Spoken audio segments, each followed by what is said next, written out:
वक्फ संशोधन कानून 2025 पर सुप्रीम कोर्ट ने बड़ा फैसला सुना दिया है। कोर्ट ने अंतरिम आदेश में पूरे वक्फ संशोधन कानून पर रोक लगाने से इनकार कर दिया है। हालांकि शीर्ष अदालत ने इस कानून के कुछ ऐसे प्रावधानों पर रोक लगाई है जिन पर आपत्ति जताई जा रही थी। दरअसल वक्फ कानून में संशोधन को लेकर 100 से ज्यादा लोगों ने सुप्रीम कोर्ट में याचिका दाखिल की हुई थी। दावा किया गया कि कानून असंवैधानिक और मुसलमानों की संपत्ति को हड़पने वाला है। दूसरी तरफ सरकार की तरफ से कहा गया कि नया कानून वक्फ बोर्डों में सुधार और पारदर्शिता तय करेगा। ये बड़े पैमाने पर सार्वजनिक और निजी संपत्तियों पर हो रहे अतिक्रमण को रोकने का काम भी करेगा। इस मामले पर सुप्रीम कोर्ट में मुख्य न्यायाधीश BR गवई की अध्यक्षता वाली पीठ ने मई में 3 दिन लगातार सुनवाई की। 22 मई को मामले पर फैसला सुरक्षित रख लिया गया था और अब पीठ ने सर्वसम्मति से अंतरिम फैसले में कहा है कि हम पूरे वक्फ कानून पर रोक नहीं लगा रहे हैं, हम नए कानून के कुछ प्रावधानों पर रोक लगा रहे हैं। तो आइए समझते हैं कि इस कानून के वो कौन से मुद्दे हैं जहां अदालत ने मुस्लिम पक्षकारों के हक में फैसला दिया और कौन से वो पहलू हैं जहां अदालत ने केंद्र की दलील को मानते हुए कानून में कोई बदलाव नहीं किया है। सबसे पहले बात वक्फ बाय यूज पर राहत नहीं।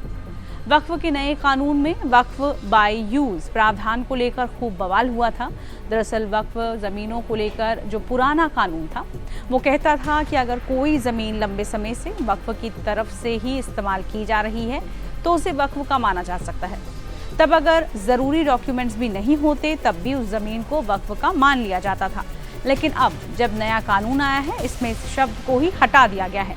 अगर कोई प्रॉपर्टी वक्फ की नहीं है तो उसे संदिग्ध माना जाएगा। ये तर्क नहीं दिया जा सकेगा कि क्योंकि पहले से ही इस प्रॉपर्टी पर वक्फ का काम कर रहा था तो इस पर अधिकार भी उन्हीं का रहेगा। मुस्लिम समुदाय वक्फ बाय यूज को बनाए रखने के पक्ष में था, इसके लिए वक्फ कानून में रोक लगाने की मांग कर रहा था।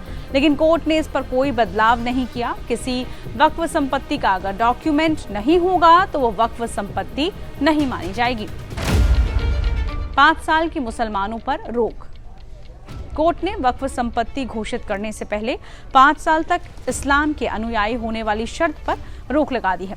चीफ जस्टिस ऑफ इंडिया ने कहा है कि हम वक्फ करने के लिए वाकिफ के 5 साल तक इस्लाम में इमाम रखने यानी इस्लामिक प्रैक्टिस को न्यूनतम अवधि की अनिवार्यता पर रोक लगा रहे हैं। सरकार चाहती थी कि कोई अगर मुसलमान वक्फ करता है तो उसे 5 साल का प्रैक्टिस मुस्लिम होना चाहिए। सरकार के इस प्रावधान पर मुस्लिम समुदाय को विरोध था। अब सुप्रीम कोर्ट ने इस मामले में मुस्लिम समुदाय को राहत दे दी है। वक्फ बोर्ड के सदस्यों पर बड़ा फैसला। शीर्ष अदालत ने कहा है कि राज्य वक्फ बोर्ड में गैर मुस्लिम सदस्यों की संख्या 3 और केंद्रीय वक्फ काउंसिलिंग में ये संख्या 4 से अधिक नहीं हो सकती। इस तरफ से बोर्ड के 11 सदस्यों में सेंट्रल बॉडी में 4 और राज्य में 3 से ज्यादा गैर मुस्लिम ना हो। इस तरह वक्फ बोर्ड के ढांचे में मुस्लिम समाज का बहुमत होगा। नए कानून में गैर मुस्लिम समुदायों की संख्या निर्धारित नहीं थी, लेकिन कोर्ट ने इसे तय कर दिया है। कलेक्टर की जांच पर क्या लगी रोक। मुसलमानों को वक्फ कानून में कलेक्टर की जांच करने पर आपत्ति थी।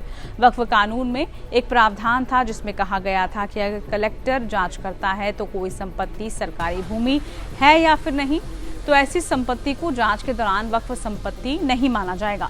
अगर कलेक्टर को शक है कि कोई जमीन सरकारी है तो जांच होने तक उसे वक्फ की जमीन नहीं माना जाएगा। सुप्रीम कोर्ट ने इस पर रोक लगा दी है। सुप्रीम कोर्ट ने कहा है कि हमने ये माना है कि किसी कानून की संवैधानिकता का अनुमान हमेशा उसके पक्ष में होता है। कोर्ट ने वक्फ अधिनियम के उस प्रावधान पर भी रोक लगाई है जिसमें जिला कलेक्टर को ये तय करने का अधिकार दिया गया था कि क्या वक्फ के रूप में घोषित संपत्ति कहीं सरकारी संपत्ति है और इसके परिणाम स्वरूप उस प्रॉपर्टी की स्थिति पर आदेश जारी करेगा। कोर्ट ने कहा कि कार्रवाई के अंतिम होने तक संपत्तियों के अधिकार प्रभावित नहीं होंगे। जब तक स्वामित्व पर फैसला नहीं हो जाता तब तक किसी भी वक्फ को संपत्ति से बेदखल नहीं किया जाएगा। वक्फ कानून पर रोक से इनकार। CJI जस्टिस गवई ने कहा है कि सिर्फ रेयरेस्ट ऑफ रेयर स्थिति में ही पूरे कानून पर रोक का आदेश दिया जा सकता है। पीठ ने कहा कि पूर्णधारण हमेशा विधायिकी से पारित कानून की संवैधानिकता के पक्ष में होती है। कोर्ट ने हस्तक्षेप केवल रेयरेस्ट ऑफ रेयर मामलों में ही किया जाता है। सुप्रीम कोर्ट के इस फैसले की मुस्लिम पक्षकारों ने भी सराहना की है और कानून के समर्थक हस्तक्षेप याचिकाकर्ताओं ने भी संतोषजनक इसे बताया है।